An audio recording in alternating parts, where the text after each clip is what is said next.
Man, son. All right, I'm here with Red Spikes, one of the acclaimed trainers of Terence Bud Crawford and his son. What's your son's name? Kobe. What? Kobe? Yeah. Oh, wow. Kobe. Big expectations Kobe. there to live up You to. gotta say it with your chest on like Kobe. What? Red, What's up? what did we just witness tonight? I don't know. You tell me. That's for y'all to. You know, I don't think it really sunk in yet. I don't know. It's just a great performance. I mean, it's one for the ages. What can I say? As a team, you knew Spence was tough. He, had 3 of the belts, Olympian. I mean, Terence made it look easy in there. Yeah. Did you expect him to dominate the way he did? Not as early as he did. I expected him to, like the first 4 to 6, to be a little, back and forth, maybe a little bit. But then I expected him to pull away like we normally do. But us knowing where we come in, we're the B-side, this is a PBC promotion. You know what I'm saying? We knew that it wasn't going to be in our favor. We knew that we had to be dominant, so we trained that way. And his mindset was so focused in camp. He always focused, but it was just a different level of it this camp. So it was just, man, it's just supreme. I'm not, say I'm surprised, I'm not surprised. What's up, y'all? To say I'm surprised, I'm not surprised. But just how my mind thought it would go, it didn't go that way. But it's because I knew that how Bud's mentality was. You know what I mean? I knew how bad he wanted it. Just all of the slack and things that we've been dealing with over the years. And so I'm just glad that, we got that moment. 3-time lineal, 2-time undisputed, 2 weight classes. I think they say that's the first male to ever do it, but this is the first, right? So you got to put us down in the history books. I don't know what anybody else can say. Like, what can you say? The speed difference looked evident. Oh yeah. I mean, can you guys see that early on? Yes. When he came out, he came out and had a decent first round, and he came to the corner and Bomac was like, "Bud, you faster than him. Beat him to the punch. Be first with your jab." You know what I'm saying? And the jab was the key. The jab was hurting him. When he hit him with that jab, he was hurting him with that jab. Then he landed a couple body shots. You could just see his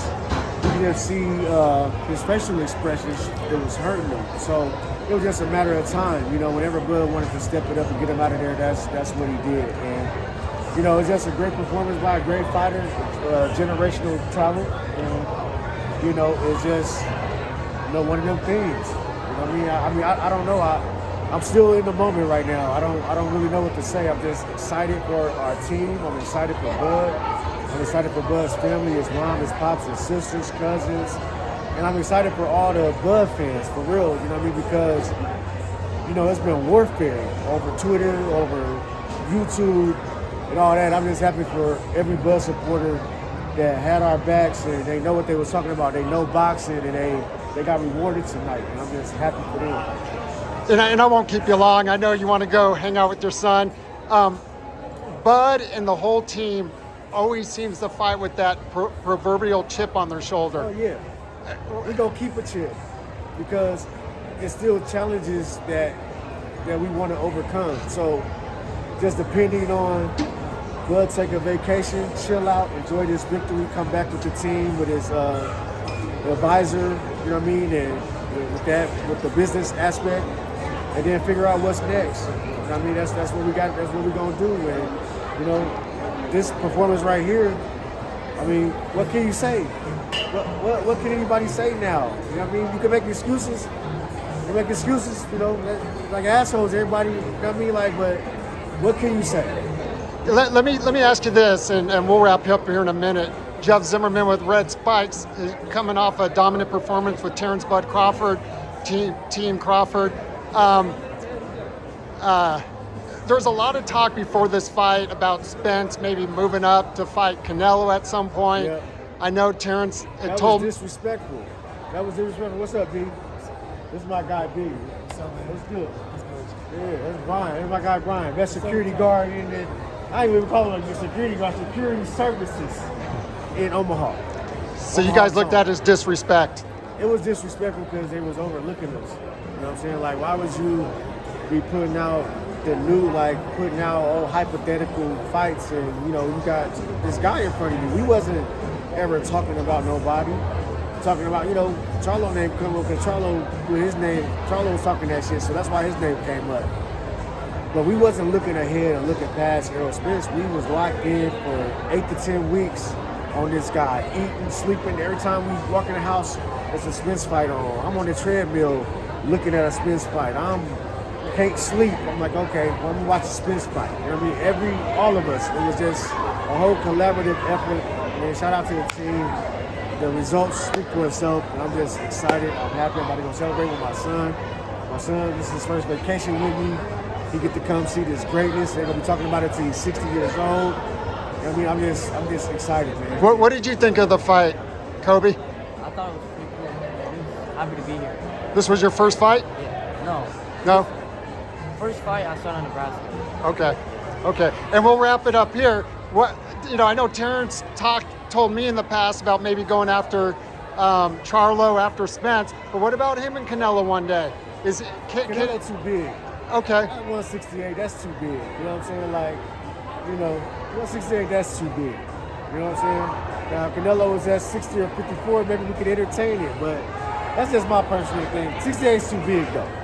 60 might be, you know what I mean? It just depends. 60 is kind of, 54 definitely. 60, we'll see. But 68, that's too big. I know you were really close with Stacy Snyder. Oh, yeah. And so was I, out of Dallas, one of my best boxing friends. Yes. Put pictures to my stories for many years. She just had her 1 year anniversary of her passing. Yeah. How excited would she have been for this matchup? I mean, she also, a big fan of Spence as well. It's tough. I don't know. I miss her. She was at damn near every fight with us. Like, fight weeks ain't the same. Things just not the same without her. She's a diehard Terence Crawford fan. She loved and adored all of us, and she was like one of my closest personal friends. And you know how giving she was and how she looked out for everybody. You know what I'm saying? Like, if you didn't have it, she's gonna make you. Hey, don't worry about it. I got. She just was just great. She's just a great human being, and we lost a great one. And I wish that she could watch it from up above and enjoy it. But I wish that she was here in this moment, because Crawford's gonna beat Spence. He's gonna beat the shit out of Spence. And I'm from Dallas, and they hate me because of that. But she always stood by. She stood by her guns. You know what I mean? Like, it's just, I don't know. I just miss her. I don't even want to keep talking about her. You know what I mean? Because I end up crying on this. Yeah. Well, we'll end with that, though, Red. I knew you were close to her, and that's a great tribute to her, and That's my girl, man. she'd be very proud. Yeah. Definitely. Awesome. Thanks, guys.